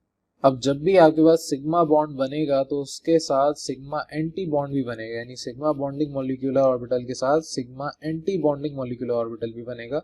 इसके पास आपके पास नोडल प्लेन होगा, लेकिन आपके पास ये जो आपका एंटी बॉन्डिंग मॉलिक्यूलर है इसके अंदर कोई इलेक्ट्रॉन नहीं होगा, न्यूक्लियस अपनी जगह मौजूद है। तो ये आपके पास टाइप थी sp टाइप ऑर्बिटल। तीसरा आपके पास है कि p to p type orbital आपके पास क्या है, p to p type overlap क्या हो रहा है। तो एग्जांपल वही आपके पास फ्लोरीन की है। फ्लोरीन मॉलिक्यूल जब आपके पास बनेगा तो आपके पास फ्लोरीन के दोनों ये हेड्स ओवरलैप होंगे और आपके पास इस तरीके से एक साइज बड़ा मिल जाएगा। बाकी ये जो दो एंड्स हैं ये एज इट इज रहेंगे। इस तरीके से आपके पास सिग्मा बॉन्डिंग मॉलिक्यूलर ऑर्बिटल और sigma anti bonding molecular orbital यहाँ पर क्रिएट हो गए। तो ये सारा आपके पास टॉपिक था जिसके अंदर हमने S2S, S2P और P2P ऑर्बिटल डिस्कस किए। अब ये पॉइंट आपको याद रखना है कि प्रिंसिपल ऑफ मैक्सिमम ओवरलैप क्या है। आपके पास जो सिग्मा बॉन्ड है ये अपना ओवरलैप जब करता है तो कोशिश करता है मैक्सिमम करे, यानी कि ज्यादा से ज्यादा स्पेस ले। तो आपकी relative strength of a sigma bond is represented as principle of maximum overlap. एक और बात आपकी यहाँ पर डिस्कस की गई है कि आपके पास जो स्फेरिकल चार्ज होने की वजह से, स्फेरिकल डिस्ट्रीब्यूशन होने की वजह से s ऑर्बिटल जर्नली ओवरलैप इतना अच्छा नहीं करते as compare to SP and PP overlapping. हालांकि p ऑर्बिटल्स क्योंकि इनकी डायरेक्शनल चार्ज डिस्ट्रीब्यूशन होती है, इनके लोब्स क्रिएट हुए होते हैं, इनके पास जो लोब्स हैं ये लॉन्गर भी होते हैं, तो इस वजह से आपके पास जो ओवरलैपिंग है ये इफेक्टिव होती है as compare to S2S sigma bond. तो आपके पास S2S सिग्मा बॉन्ड आपके रिलेटिवली वीक हैं as compare to other two. यहाँ पर आपको वैल्यूज बताई हुई हैं कि आपके पास किस वैल्यू पे क्या आपके पास बॉन्ड बन रहा है। नेक्स्ट आपके टॉपिक था पाई बॉन्ड। पाई बॉन्ड आपके पास जिस तरीके से सिग्मा बॉन्ड है उस तरह नहीं होता, ये आपके पास लेटरल और साइडवेज, लेटरल का मतलब बिल्कुल सीधा, या आपके पास साइडवेज इस तरीके के बॉन्ड बनाते हैं। तो आपस में अगर आपके पास इस तरीके का कुछ बॉन्ड बन रहा है, इस तरह की कोई ओवरलैपिंग हो रही है, तो वो कहलाएगी पाई बॉन्ड। अब पाई बॉन्ड जितने भी हैं उनके अंदर कॉन्सेप्ट सारे वही हैं, बस फर्क ये है कि आपके पास सिग्मा बॉन्ड लाजमी होना चाहिए। जब भी सिग्मा बॉन्ड कोई आपके दो एटम्स मिलके बना रहे होंगे तो उनके साथ साथ पाई बॉन्ड भी बन सकता है। अब पाई बॉन्डिंग जो आपके पास होगी, ये पहले सिग्मा बॉन्ड बनेगा, उसके बाद पाई बॉन्ड होगा। ये अपने ही एक्सिस के अंदर, यानी कि जो आपके कोप्लेनर हैं उसी के अंदर ये आपके पास मौजूद होते हैं। और यहाँ पर पाई बॉन्डिंग और पाई एंटी बॉन्डिंग का कॉन्सेप्ट उसी तरीके से जिस तरह सिग्मा में था, तो कॉन्सेप्ट सारा वही है, लेकिन आपके पास यहाँ पर बस फर्क ये है कि पाई बॉन्ड आपके पास डिफरेंट है थोड़े से as compare to sigma bond. इसके अंदर इलेक्ट्रॉन्स जो होंगे वो पाई बॉन्डिंग इलेक्ट्रॉन्स ही कहलाएंगे। आपके पास ये लीनियरली सिमेट्रिकल नहीं होता है as compare to sigma bond. Sigma bond में आपके पास अराउंड द एक्सिस आपके लीनियरली सिमेट्रिकल थे, लेकिन पाई बॉन्ड लीनियरली सिमेट्रिकल नहीं होते। फॉर एग्जाम्पल आपके पास ये पाई बॉन्ड है, ये दो ऑर्बिटल हैं PY और PZ, जब ये आपस में कंबाइन होंगे तो आपके पास कुछ इस तरीके की फॉर्म आ जाएगी। और क्योंकि यहाँ पर इलेक्ट्रॉन की डेंसिटी ज्यादा है, लेकिन इधर आपके पास इलेक्ट्रॉन की डेंसिटी ना होने के बराबर है ही नहीं यहाँ पर मौजूद, तो आपके पास ये जो आपके मॉलिक्यूलर ऑर्बिटल है ये कहलाएगा पाई बॉन्डिंग, और ये आपका मॉलिक्यूलर ऑर्बिटल कहलाएगा पाई एंटी बॉन्डिंग। और जितने भी पाई एंटी बॉन्डिंग मॉलिक्यूलर ऑर्बिटल्स होते हैं उनके अंदर नोडल प्लेन आपको लाजमी मिलता है। तो ये सारे आपके टॉपिक से रिलेटेड बातें थी। इस पैराग्राफ में ये सारी बातें बताई हुई हैं कि आपके पास किस तरीके से ये मूव करेगा, इसमें क्या वैल्यूज होंगी, ये सब आपने पढ़ना है। अगर कुछ समझना है तो आप इससे रिलेटेड मुझसे सवालात कर सकते हैं। अब एक ऑक्सीजन की एग्जांपल देके आपको डिटेल में समझाया है कि आपका जो ऑक्सीजन मॉलिक्यूल है ये कंबाइन होता है दूसरे ऑक्सीजन एटम के साथ, तो आपको एक ऑक्सीजन मॉलिक्यूल मिलता है। तो हर ऑक्सीजन एटम के अंदर 2 पार्शली फिल्ड यानी कि 2py और 2pz ऑर्बिटल्स मौजूद होते हैं। अब 2py और 2pz में एक एक इलेक्ट्रॉन मौजूद है हर एटम के अंदर, तो इनके दरमियान आपस में सबसे पहले तो एक सिग्मा बॉन्ड बनेगा। तो जो 2py ऑर्बिटल है ये आपके पास सिग्मा बॉन्ड बना लेगा, लेकिन जो 2pz ऑर्बिटल है ये आपके पास पैरेलल होगा और ये बनाएगा पाई बॉन्ड। डायग्राम के मुताबिक आपके पास ये एक ऐसा ऑर्बिट है जिसमें आपके पास कंप्लीटली फिल्ड इलेक्ट्रॉन्स है। यहाँ पर अगर आप एरोज देखें तो ये कंप्लीटली फिल्ड इलेक्ट्रॉन्स है, लेकिन बकिया दो ऑर्बिटल्स जो हैं ये आपके पास पार्शली फिल्ड हैं। तो क्या होगा, ये आपके पास ओवरलैपिंग करेंगे और एक आपके पास सिग्मा बॉन्ड बनाएंगे। और क्योंकि ये आपस में ओवरलैपिंग तो करेंगे लेकिन सिग्मा बॉन्ड बनाने के बजाय पाई बॉन्ड बनाएंगे। तो यहाँ पर आपको ये डायग्राम बना के दिखाई भी है कि पाई बॉन्ड आपके पास पैरेलल ओवरलैपिंग करेगा और ये आपका sigma bond head to head overlapping करेगा। जब ये ओवरलैपिंग करेंगे तो आपके पास कुछ इस तरीके की शेप आ जाएगी। यहाँ पर आपके पास ऑक्सीजन और दूसरा ऑक्सीजन, इनके दरमियान एक सिग्मा बॉन्ड, और ये आपके पास पाई बॉन्ड बना हुआ है। तो इस तरीके की आपके पास यहाँ पर एक तस्वीर बनी, एक मॉलिक्यूलर स्ट्रक्चर बना हुआ है। तो जिस तरीके से अभी हमने बात की, आपके पास यहाँ पर ऑक्सीजन मॉलिक्यूल के अंदर एक सिग्मा और एक पाई बॉन्ड था, यानी डबल बॉन्ड जब भी होगा तो आपके पास एक सिग्मा और एक पाई बॉन्ड होगा। और अगर ट्रिपल बॉन्ड की बात करें जैसे कि नाइट्रोजन, तो उसके अंदर एक सिग्मा और 2 पाई बॉन्ड होंगे। तो ये आपके पास डबल और ट्रिपल बॉन्ड में ये चीजें इस तरह से डिस्कस की जाएंगी। तो हम यहाँ पर ये बात कंक्लूड कर सकते हैं कि जितने भी सिंगल बॉन्ड है उसमें सिर्फ एक सिग्मा बॉन्ड होगा, डबल बॉन्ड में एक सिग्मा और एक पाई, और ट्रिपल बॉन्ड में एक सिग्मा और 2 पाई बॉन्ड होंगे। अब याद रहे आपका जो पाई बॉन्ड है it is a weaker bond as compare to sigma bond, क्योंकि आपके ये साइड वेज से ओवरलैप हो रहा है और इतना खास इफेक्टिव नहीं है। As compare to the other overlap जो कि एंड टू एंड ओवरलैप हो रहा है। तो ये सारा आपके पास जो टॉपिक था ये डिस्कस कर रहे थे हम एस और पी ऑर्बिटल। इसकी बुनियाद पे नेक्स्ट हमारा टॉपिक है हाइब्रिडाइजेशन। हाइब्रिडाइजेशन समझने से पहले आपकी इलेक्ट्रॉनिक कॉन्फ़िगरेशन अच्छी होनी चाहिए। आपको एस पी डी ऑर्बिटल्स के बारे में अच्छे से पता होना चाहिए कि इसमें किस तरह से इलेक्ट्रॉन्स ट्रांसफर होते हैं, किस तरह से इलेक्ट्रॉन्स आते हैं। तो अब तक जो भी हमने चैप्टर 3 पढ़ा, अगर आपको चैप्टर 3 अच्छे से आ गया है, आता है, तो आप चैप्टर 4 में ये टॉपिक अच्छे से समझ सकते हैं। तो अब चलते हैं हाइब्रिडाइजेशन की तरफ। हाइब्रिडाइजेशन नाम में ही आपके पास पूरा का पूरा सेंटेंस छुपा हुआ है। हाइब्रिडाइजेशन का मतलब आप हाइब्रिड बना रहे हैं। हाइब्रिड का मतलब जिस तरह आजकल हाइब्रिड कार्स आ रही हैं, आप उसमें पेट्रोल भी डालते हैं, आप उसके अंदर इलेक्ट्रिक करंट भी प्रोवाइड करते हैं। तो हाइब्रिड कार क्या करती है, जब आपको ज़रूरत होती है पेट्रोल की तो वो पेट्रोल पे चलती है, जब ज़रूरत नहीं है तो फिर वो अपने इलेक्ट्रिसिटी पे चलती है। तो इसी तरीके से आपने क्या किया, जिस तरह हाइब्रिड कार की बात की जाए, हाइब्रिड कार कोई पेट्रोल कार नहीं, कोई इलेक्ट्रिक कार नहीं है, इसके बीच की कोई कैटेगरी है और ये यूनिक कैटेगरी है। इसी तरह हाइब्रिडाइजेशन में आपके पास ना तो आपका एस ऑर्बिटल है ना आपका पी ऑर्बिटल है, ये आपके पास एक नया ऑर्बिटल है जो कि ज़्यादा अच्छा है, ज़्यादा स्टेबल है। तो थोड़ा सा बेसिक से स्टार्ट करते हैं हाइब्रिडाइजेशन को। वैलेंसी आपको पता है क्या होती है। वैलेंसी क्या है, वो amount of number of unpaired electron जो भी किसी भी वैलेंस शेल के अंदर मौजूद हो किसी एटम के। अब आपके पास बेरिलियम, बोरॉन और कार्बन, इसकी अगर वैलेंसी की जाए, इसकी वैलेंसी निकाली जाए, इसकी इलेक्ट्रॉनिक कॉन्फ़िगरेशन हम करें, तो आपके पास जो बेरिलियम है इसमें 1s के अंदर 2 इलेक्ट्रॉन्स है और 2s के अंदर भी 2 इलेक्ट्रॉन्स है। इसका जो पी ऑर्बिटल है ये खाली है। इसी तरीके से बोरॉन में आपके पास 2 इलेक्ट्रॉन्स 1s में, 2 इलेक्ट्रॉन्स 2s में, 1 इलेक्ट्रॉन पी ऑर्बिटल में। कार्बन भी सिमिलरली 1 इलेक्ट्रॉन दूसरे पी वाई ऑर्बिटल में। अब आपको पता है अकॉर्डिंग टू हुंड्स रूल जो आपने चैप्टर 3 में पढ़ा है, आपके जो इलेक्ट्रॉन्स हैं ये ऑर्बिटल के अंदर सिंगल आते हैं, यानी कि सिंगली प्लॉट किए जाते हैं, सिंगली फिल किए जाते हैं। तो ये जो आपके पास डबल बॉन्ड बना हुआ है, असूलन इसको यहाँ होना चाहिए था, ये वाला यहाँ होना चाहिए था और इसको यहाँ पर होना चाहिए था। तो आपके पास 2 स्टेट्स कहलाती हैं किसी भी एटम की। एक आपकी कहलाती है ग्राउंड स्टेट जिसके अंदर आपकी लो एनर्जी होती है, और दूसरी कहलाती है एक्साइटेड स्टेट। एक्साइटेड स्टेट वो है जिसमें आपके इलेक्ट्रॉन यहाँ पर एक्साइट कर जाते हैं, ट्रैवल करके दूसरे ऑर्बिटल में चले जाते हैं। तो यही कॉन्फ़िगरेशन आपके पास आगे दी हुई है जिसके अंदर एक्साइटेड स्टेट आपको बताई हुई है। अब अगर हम ग्राउंड स्टेट के मुताबिक बात करते हैं तो आपके पास जो अनपेयर्ड इलेक्ट्रॉन उसमें मौजूद थे बेरिलियम में, तो वो इनर्ट गैस की तरह बिहेव करते हैं, यानी उस वक्त वैलेंसी 0 थी। तो बेरिलियम की वैलेंसी 0, बोरॉन की वैलेंसी उसके मुताबिक 1 और आपके पास जो कार्बन है उसकी वैलेंसी उसके मुताबिक 2 थी। तो क्योंकि ऐसा आपके पास मौजूद नहीं होता, आपके पास एक्चुअल में जो इनकी वैलेंसी वो डिफरेंट होती है, तो वजह उसकी सिर्फ ये है कि एक्साइटेड स्टेट में हमेशा ये अपनी वैलेंसी जनरेट करते हैं। तो जब भी ये अपनी वैलेंसी शो करेंगे तो इसका मतलब ये है कि इनके जो इलेक्ट्रॉन्स हैं ये एक्साइटेड स्टेट में। एक्साइटेड स्टेट का मतलब आपके पास जो इलेक्ट्रॉन्स हैं वो कुछ ना कुछ एनर्जी, हीट ऑफ रिएक्शन लेके किसी ना किसी ऑर्बिटल में अपने इलेक्ट्रॉन को शिफ्ट कर चुके हैं। अब अगर आप देखें तो अब इनकी वैलेंसी बिल्कुल ठीक है। बेरिलियम की 2 है और बोरॉन की 3 और कार्बन की 4।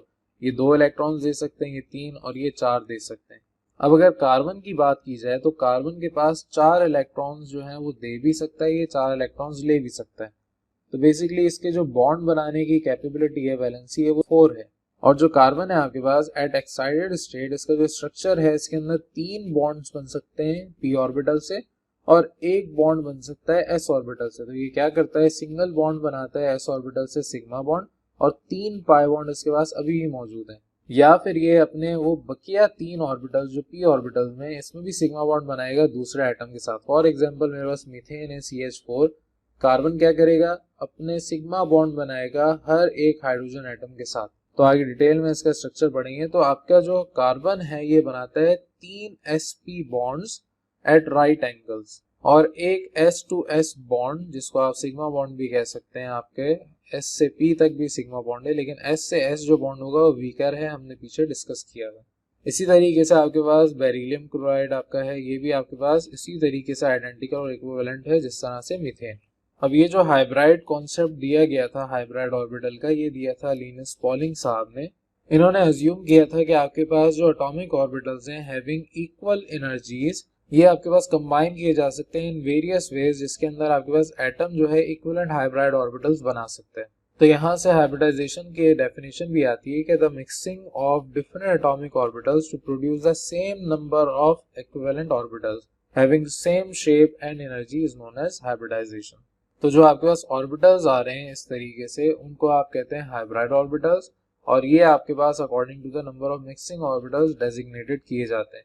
अब मिक्सिंग ऑर्बिटल आपके पास किस तरीके से, अगर आपका एक s ऑर्बिटल है और 3 p ऑर्बिटल है, जैसे अभी कार्बन में था, तो आपके 4 sp3 ऑर्बिटल्स बनेंगे। इसी तरीके से अगर आपके पास एक s और 2 p ऑर्बिटल हैं, जैसा कि बोरॉन में भी हमने देखा, तो उसके 3 sp2 ऑर्बिटल बनेंगे। और अगर एक s और एक p ऑर्बिटल है जैसे बेरिलियम, तो आपके पास 2 sp1 ऑर्बिटल बनेंगे। और इनकी टाइप ऑफ हाइब्रिडाइजेशन होगी sp3, sp2 और sp1। अब वन बाय वन इन तीनों टाइप्स ऑफ हाइब्रिडाइजेशन को डिस्कस करते हैं। थोड़ा क्विक डिस्कस करेंगे क्योंकि ये आपके पास बिल्कुल एक जैसे हैं सारे के सारे। तो sp3 hybridisation also known as tetrahedral hybridisation. इसमें क्या है, आपके पास एक s और 3 p ऑर्बिटल्स हैं, तो आपके पास टोटल 4 sp3 हाइब्रिड ऑर्बिटल्स मिल गए, और ये आपके पास sp3 और टेट्राहेड्रल ऑर्बिटल भी कहलाता है। फॉर एग्जांपल आपके पास यहाँ पर ज़ाहिर हाइब्रिडाइजेशन हो रही है, ओवरलैपिंग हो रही है, तो आपके पास एक ओवरलैप के बाद इस तरीके से एक आपको ऑर्बिटल मिल गया। तो 4, क्योंकि यहाँ पर sp3 ऑर्बिटल्स हैं, तो sp3 का मतलब आपके पास एक ऑर्बिटल ये रहा, दूसरा, तीसरा और चौथा ऑर्बिटल ये आपके पास मौजूद है। तो एक सिंगल sp3 ऑर्बिटल आपको इस तरीके का नजर आता है, और आपके पास 4 इस शेप में मौजूद हैं, जिसको आप टेट्राहेड्रल भी कहते हैं। और इनके आपस में जो एंगल है, बॉन्ड एंगल, ये आपके 109 डिग्री 0.28 मिनट्स मौजूद है। इसी तरीके से आपके पास यहाँ पर जो हाइब्रिड ऑर्बिटल्स आ रहे हैं, जैसे कि आपके पास sp3 ऑर्बिटल यहाँ पर डिस्कस किए गए, ये आपके हाइब्रिडाइजेशन में मौजूद होते हैं। आपके जो sp ऑर्बिटल्स हैं, ये इस तरीके के रेशो में होते हैं कि 1:3, यानी कि sp3 में हमेशा एक s ऑर्बिटल होगा और 3 p ऑर्बिटल होंगे। जैसे कि अभी हमने कहा कि हम मीथेन की एग्जांपल को डिस्कस करेंगे, तो मीथेन आपके पास यहाँ पर इस तरीके का मौजूद होता है। मीथेन में आपके पास sp3 हाइब्रिडाइजेशन हो रही है, एक कार्बन दूसरे हाइड्रोजन के साथ, यानी चारों बॉन्ड हाइड्रोजन टू हाइड्रोजन बना रहा है, और आपके पास सिग्मा बॉन्ड बन रहा है, और आपस में जो इनका बॉन्ड एंगल है वो 109 डिग्रीज मौजूद है। इसकी शेप इस तरीके से भी रिप्रेजेंट की जाती है। इसी तरीके से कुछ सिमिलर आपके पास सिमेट्रिकल मॉलिक्यूलर ऑर्बिटल्स हैं, जैसे कि आपके पास कार्बन टेट्राक्लोराइड या इस तरीके के 2-3 और। इन सब की जो ज्योमेट्रिकल शेप होती है वो टेट्राहेड्रल होती है। इसी तरीके से sp2 ऑर्बिटल्स हैं, इन्हें ट्राइगोनल ऑर्बिटल्स भी कहा जाता है। इनके दरमियान जो एंगल है वो 120 का होता है, और क्योंकि ये आपस में इक्विलेटरल ट्राइंगल बनाते हैं, आपका जो 120 एंगल है ये इक्विलेटरल ट्राइंगल बना रहा होता है। इनकी डायग्राम कुछ इस तरीके से होती है। यहाँ पर एक sp2 ऑर्बिटल इस तरीके से दिखाया गया आपको टॉप व्यू, और ये आपको unhybridised p orbital at right angle दिखाया गया। तो यहाँ पर आपके पास sp2 हाइब्रिडाइजेशन में जाहिर है ये बॉन्ड मौजूद है, ये ऑर्बिटल अपनी जगह मौजूद है, लेकिन ये हाइब्रिडाइजेशन में मौजूद नहीं है, ये अनहाइब्रिडाइज्ड। अब अगर कोई भी ऐसा बॉन्ड जिसके अंदर डबल बॉन्ड ऑफ कार्बन है, फॉर एग्जांपल इथीन, तो आपके पास बेंजीन या इथीन कोई भी एक स्ट्रक्चर लेते हैं, फॉर एग्जांपल इथीन की बात करते हैं, तो इथीन में आपके पास 2 कार्बन और 4 हाइड्रोजन होते हैं। अब इथीन में आपके पास कार्बन टू कार्बन ये एक ओवरलैप हो गया, और इस कार्बन का दूसरा जो बॉन्ड है वो इसके साथ बन गया, और तीसरा बॉन्ड इसके साथ, चौथा बॉन्ड अभी खाली है।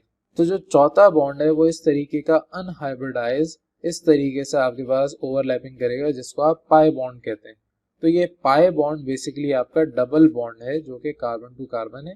कार्बन टू कार्बन एक सिग्मा बॉन्ड बना है, दूसरा पाई बॉन्ड बना है, लेकिन कार्बन टू हाइड्रोजन दोनों आपके पास यहाँ पर सिग्मा बॉन्ड ही बने हुए। तो ये आपके पास स्ट्रक्चर था sp2 ऑर्बिटल का। इसी तरीके से अगर आपके पास कार्बन की जगह नाइट्रोजन होता, 3 बॉन्ड होते, तो आपके पास sp हाइब्रिडाइजेशन होती। sp हाइब्रिडाइजेशन आप कहते हैं डायगोनल हाइब्रिडाइजेशन। अब sp हाइब्रिडाइजेशन में क्या होता है, आपके पास एक s और एक p ऑर्बिटल है, ये आपस में ओवरलैप करते हैं। इसमें आपके पास लीनियर स्ट्रक्चर बनता है, यानी एंगल इनका जो है वो आपस में 180 डिग्री होता है, और जितनी भी मैक्सिमम सेपरेशन हो सकती है बिटवीन द बॉन्ड्स, ये उतनी ज्यादा मैक्सिमम सेपरेशन प्रोवाइड करते हैं। और जो बकिया आपके पास 2 अनहाइब्रिडाइज्ड p ऑर्बिटल हैं, ये आपस में राइट एंगल में मौजूद होते हैं हमेशा। एग्जांपल के तौर पे यहाँ पर डायग्राम देखते हैं, आपके पास सिंगल sp ऑर्बिटल इस तरीके का नजर आता है। जब दोनों कंबाइन होंगे तो कुछ इस तरीके का आपको फॉर्म करके देंगे शेप, और जो आपके p ऑर्बिटल्स अनयूज्ड थे वो आपके पास 90 डिग्री पर इस तरीके से मौजूद होंगे। एग्जाम्पल के तौर पे ट्रिपल बॉन्ड हम बात कर रहे हैं, इथाइन आपके पास, जिसको एसिटाइलिन भी कहते हैं, ये आपके पास अगर एक मॉलिक्यूल है, तो इस कार्बन में कार्बन टू कार्बन आपके पास ट्रिपल बॉन्ड है, और आपके पास जो हाइड्रोजन है वो एक एक मौजूद है कार्बन के साथ। तो यहाँ पर अगर इस डायग्राम को देखें तो आपके पास कार्बन का एक ऑर्बिटल जिसमें आपके पास sp ऑर्बिटल है और बकिया जो आपके 2p ऑर्बिटल्स हैं इनके लूप्स यहाँ पर ऐसे मौजूद हैं और आपका जो एक हाइड्रोजन है वो यहाँ पर इस तरीके से भी मौजूद है। जब ये दोनों कार्बन आपके पास मिलेंगे तो कार्बन टू कार्बन एक सिग्मा बॉन्ड बनेगा और कार्बन टू हाइड्रोजन आपके सिग्मा बॉन्ड्स बनेंगे। तो ये जो आपके पास बॉन्डिंग हुई है ये कहलाती है sp ऑर्बिटल। तो यहाँ पर और से देखें आपके पास एक 180 डिग्री पे बॉन्ड बना हुआ है और जो दो अनहाइब्रिडाइज्ड p ऑर्बिटल हैं आपके पास ये आपस में मिलके एक पाई बॉन्ड बनाते हैं। तो दो ऑर्बिटल हैं तो दो पाई बॉन्ड बनेंगे। तो इस तरीके से आपके पास ये जो दो आपके बॉन्ड बने पाई बॉन्ड्स ये कुछ इस तरीके का स्ट्रक्चर बना के देंगे जिसमें आपके पास दो पाई बॉन्ड और एक सिग्मा बॉन्ड यानी कि 3 टोटल बॉन्ड हो गए और आपके पास एक एक sigma bond hydrogen to hydrogen होगा। तो इस तरह की जो हाइब्रिडाइजेशन है ये कहलाती है sp हाइब्रिडाइजेशन। अब नेक्स्ट टॉपिक की तरफ चलते हैं। नेक्स्ट टॉपिक हमारा है शेप ऑफ सिंपल मॉलिक्यूल्स। अब शेप ऑफ सिंपल मॉलिक्यूल्स जो हैं यानी कि बिल्कुल आपके ऐसे मॉलिक्यूल जो कोई कॉम्प्लिकेटेड नहीं है, कॉम्प्लेक्स नहीं है, उनकी शेप किस तरह से निकाली जाए। तो शेप्स जैसे अभी आपने देखी है, एक लीनियर, दूसरा ट्राइगोनल, तीसरा टेट्राहेड्रल, इसी तरीके से पैरामिडल भी होता है पैरामिड्स की तरह, इसी तरीके से बेंट और एंगुलर भी आपके पास शेप्स होती हैं। ये आपकी प्रेडिक्ट की जाती हैं शेप्स बॉन्ड एंगल के थ्रू। आपके पास बॉन्ड एंगल्स अगर होंगे तो उसकी वजह से आपको शेप्स भी पता चल जाएंगी। अब यहाँ पर दो मॉडल्स डिस्कस करने हैं हमने जिसकी वजह से हमें पता चला था कि शेप क्या है। पहला मॉडल है इलेक्ट्रॉन रिपल्जन थ्योरी ये मॉडल और दूसरा है हाइब्रिड ऑर्बिटल मॉडल। अब इलेक्ट्रॉन पेयर रिपल्जन मॉडल क्या है इसके ऊपर पहले बात करते हैं। तो ये जो आपके दो मॉडल्स हैं इसको हम डिटेल में डिस्कस करेंगे। हाइब्रिड ऑर्बिटल मॉडल हम ऑलमोस्ट डिस्कस कर चुके हैं। तो इलेक्ट्रॉन पेयर रिपल्जन थ्योरी ये कहता है, नाम से वाज़ेह, इलेक्ट्रॉन पेयर होगा और रिपल्जन इनके दरमियान हो रही होगी। तो इस मॉडल में ये जो साइंटिस्ट इन्होंने कहा था कि आपके पास जो शेप ऑफ मॉलिक्यूल होगा that can be determined by the repulsion between electronic pairs present in the valence shell of a central atom. तो जो आपके रिपल्जन हो रही है इलेक्ट्रॉन पेयर्स के दरमियान किसी भी वैलेंस शेल के अंदर, तो वो आपके पास रिप्रेजेंट कर रहा है इलेक्ट्रॉन पेयर रिपल्जन मॉडल में। अब कुछ पोस्टुलेट्स हैं जो यहाँ पर इस मॉडल के हम डिस्कस करेंगे। पहला कि आपके पास दो टाइप के इलेक्ट्रॉन पेयर हो सकते हैं। पहला आपके पास है बॉन्ड पेयर, दूसरा है लोन पेयर।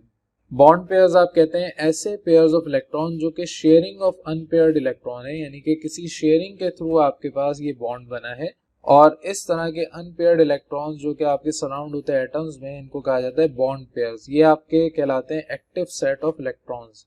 लोन पेयर क्या है, जिस तरह यहाँ डायग्राम में आपको दिखाया गया ये ऑक्सीजन के लोन पेयर इलेक्ट्रॉन है, ये ऑक्सीजन के अपने हैं। ये जो पेयर्ड इलेक्ट्रॉन है जो क्या है किसी से शेयरिंग करवा के नहीं रख, ये इस एटम के अपने इलेक्ट्रॉन्स हैं। तो इन इलेक्ट्रॉनिक पेयर्स को आप कहते हैं लोन पेयर। ये नॉन बॉन्डिंग पेयर्स भी कहलाते हैं और ये भी एक्टिव सेट ऑफ इलेक्ट्रॉन्स के तौर पे कंसीडर किए जा सकते हैं। अब क्योंकि ये सिमिलर चार्ज रखते हैं यानी कि इलेक्ट्रॉन्स का नेगेटिव चार्ज होता है, तो बॉन्ड पेयर या लोन पेयर ये आपस में रिपेल कर सकते हैं एक दूसरे को। इसी तरीके से थर्ड आपके पास पोस्टुलेट है कि आपके पास ड्यू टू रिपल्जन जो इलेक्ट्रॉनिक पेयर होगा सेंट्रल एटम का, ये इलेक्ट्रॉन पेयर आपस में जितने भी इलेक्ट्रॉन्स हैं सेंट्रल एटम के इर्द गिर्द ये इस तरीके से एक दूसरे से रिपल्स होते हैं, एक दूसरे से दूर दूर होते हैं और अपनी ओरिएंटेशन इस तरह से सेट करते हैं कि स्पेस में ये आपके पास फोर्स ऑफ रिपल्जन को मिनिमाइज कर दें। तभी इलेक्ट्रॉन पेयर रिपल्जन थ्योरी इसको कहा गया, इलेक्ट्रॉन पेयर रिपल्जन मॉडल कहा गया, क्योंकि इन्होंने कहा था कि इनके दरमियान जो फोर्स ऑफ रिपल्जन होगी वो बिल्कुल मिनिमाइज हो जाएगी, अपने आप को ये इस तरीके से खुद ही अरेंज कर लेंगे।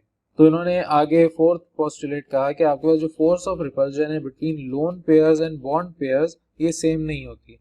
इनका ऑर्डर कुछ इस तरीके से होता है कि lone pair to lone pair repulsion is greater than lone pair to bond pair repulsion और ये ग्रेटर होता है bond pair to bond pair repulsion.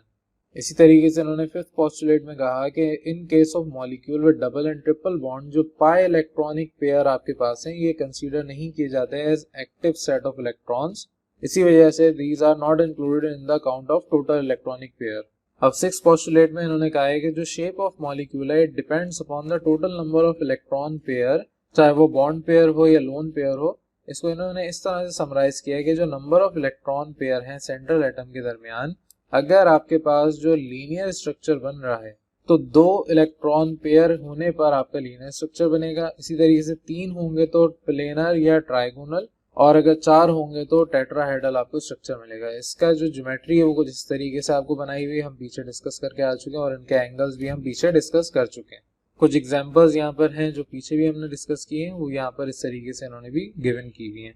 तो ये आपका पूरा मॉडल था जिसको आप इलेक्ट्रॉन पेयर रिपल्जन मॉडल कह रहे थे। इसी तरीके से अब नेक्स्ट मॉडल है हाइब्राइड ऑर्बिटल मॉडल। तो अब बात करते हैं हाइब्राइड ऑर्बिटल मॉडल के ऊपर। इस पे हम वैसे तो बात कर चुके हैं, लेकिन एक दफा इस पे दोबारा क्विक रिव्यू करते हैं। ज्यादातर काम आपने खुद करना होगा क्योंकि ये सारी बातें हम पीछे कर चुके हैं। इस मॉडल में क्या किया था, इस मॉडल में नेचर ऑफ हाइब्राइड ऑर्बिटल्स को, जिसको आप हाइब्रिडाइजेशन भी कह रहे हैं, ये बताता है कि शेप ऑफ मॉलिक्यूल क्या होगी। जैसे कि sp हाइब्रिडाइजेशन में हमने पढ़ा 180 डिग्री होता है, आपका लीनियर मॉलिक्यूल होता है। आपका sp2 हाइब्रिडाइजेशन में प्लेनर ट्राइगोनल स्ट्रक्चर होगा और एंगल 120 डिग्रीज होगा। इसी तरीके से sp3 हाइब्रिडाइजेशन में आपके पास 109 डिग्री होगा और आपके पास टेट्रागोनल स्ट्रक्चर होगा, टेट्रागोनल ज्योमेट्री होगी। अब जो sp3 हाइब्रिडाइजेशन, इसमें कोई लोन पेयर या नॉन बॉन्डिंग ऑर्बिटल नहीं होता, बाकी sp2 और sp1 ऑर्बिटल में ये सब मौजूद होता है।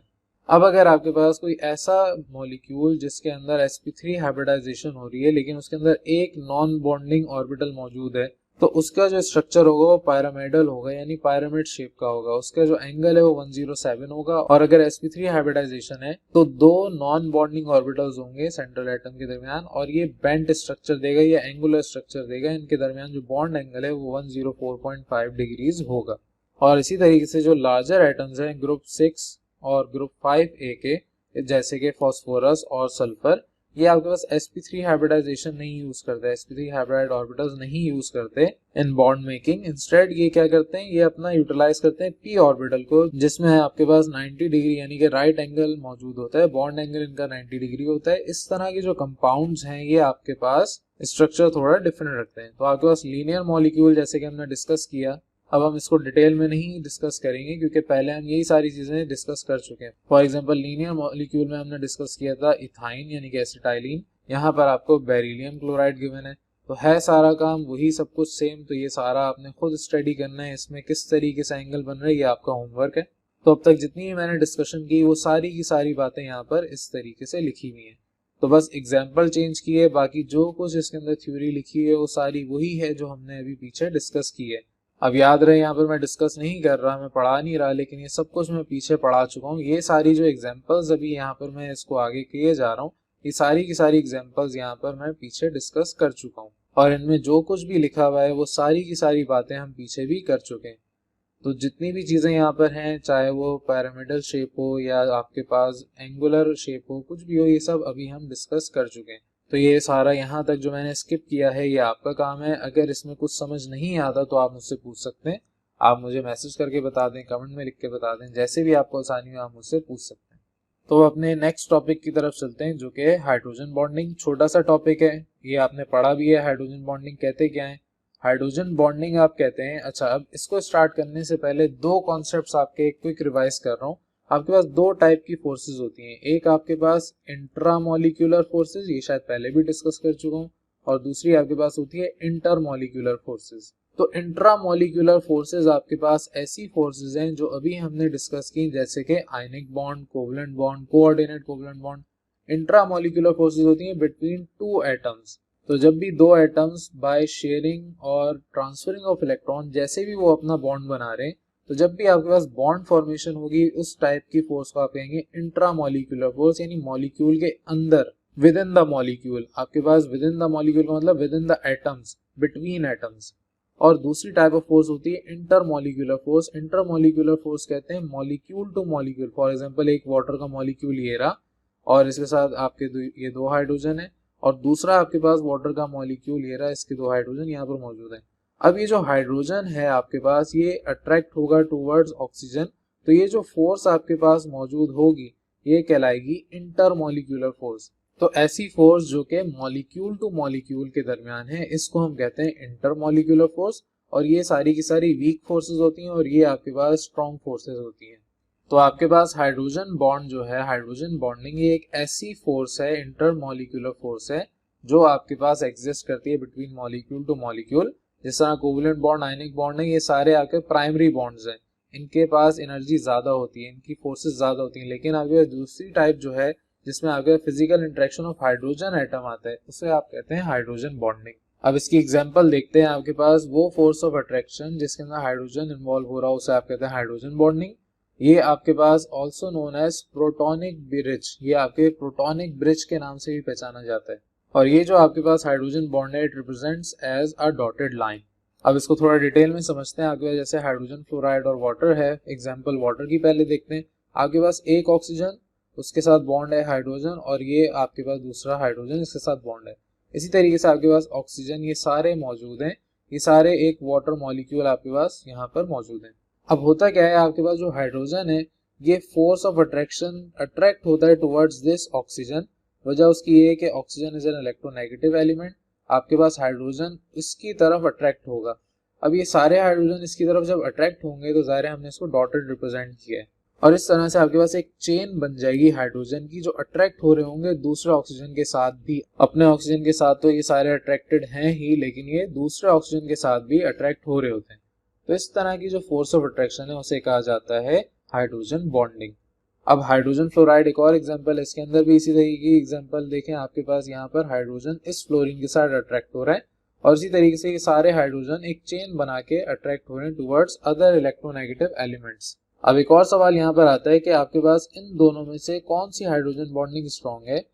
तो जवाब उसका ये है कि आपके पास जो वाटर में हाइड्रोजन बॉन्डिंग है ये स्ट्रॉन्ग है। वजह उसकी है कि ये हाइड्रोजन इसके साथ भी है, इसके साथ भी है, और ये हाइड्रोजन इधर भी है। तो नंबर ऑफ हाइड्रोजन यहाँ पर ज्यादा होने की वजह से, और क्योंकि इनकी ज्योमेट्रिकल शेप देखी जाए तो इसमें भी आपके पास एक प्रॉपर स्ट्रक्चर मौजूद है। लेकिन आप अगर हाइड्रोजन फ्लोराइड में देखें तो एक लीनियर स्ट्रक्चर इनके पास मौजूद है, इसलिए आपके वाटर में हाइड्रोजन बॉन्डिंग स्ट्रांग होती है।